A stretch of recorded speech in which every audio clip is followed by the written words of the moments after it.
नमस्कार मंडळी. तर खूप दिवसानंतर मी आज तळ्यावरती गेलतो मासे पकडायला आणि हे बघा मरळ नावाचा मासा आपल्याला मिळालेले दोन, मोठी साईज आणि छोटी, जिवंतच आहेत अजून.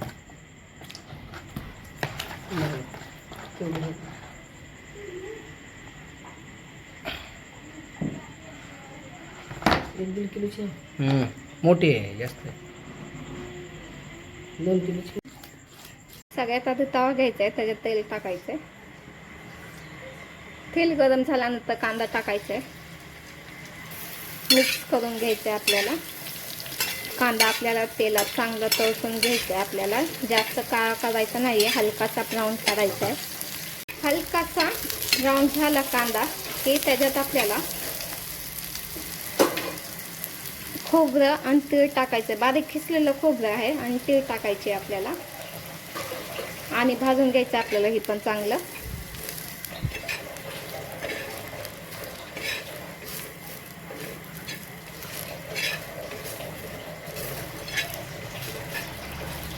अशा प्रकारे मसाला तयार आहे. मसाला मिक्सरच्या भांड्यात घ्यायचा आहे. त्यानंतर 2 बारीक टमाटे घ्यायचे, तर पाणी घ्यायचं आहे थोडंसं. मिक्सरमधनं एकदम बारीक वाटण करून घ्यायचं आहे आपल्याला. अशा प्रकारे बारीक काढून घ्यायचं आहे मिक्सरमधनं. घ्यायची आहे. कढई गरम झाल्यानंतर तेल टाकायचं आहे. त्यानंतर जी मसाला वाटून घेतलेला आहे ती टाकायचं आपल्याला.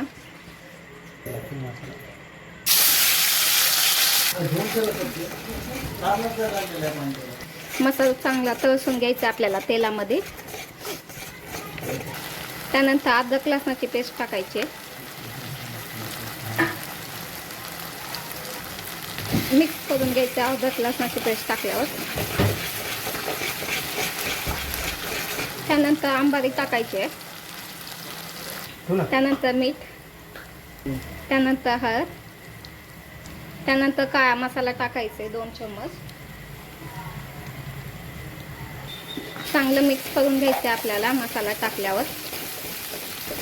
त्यानंतर पाणी टाकायचंय. मिक्स करून घ्यायचं आपल्याला पाणी टाकल्यानंतर.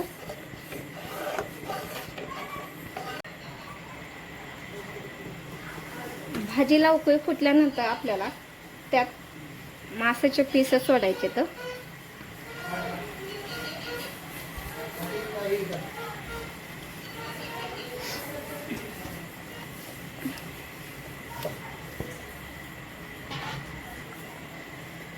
त्यानंतर आपल्याला मिक्स करून घ्यायचे.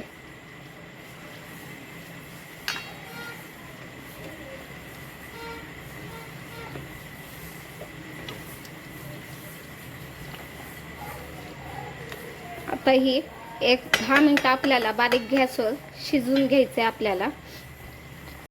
अशा प्रकारे आपली भाजी तयार आहे.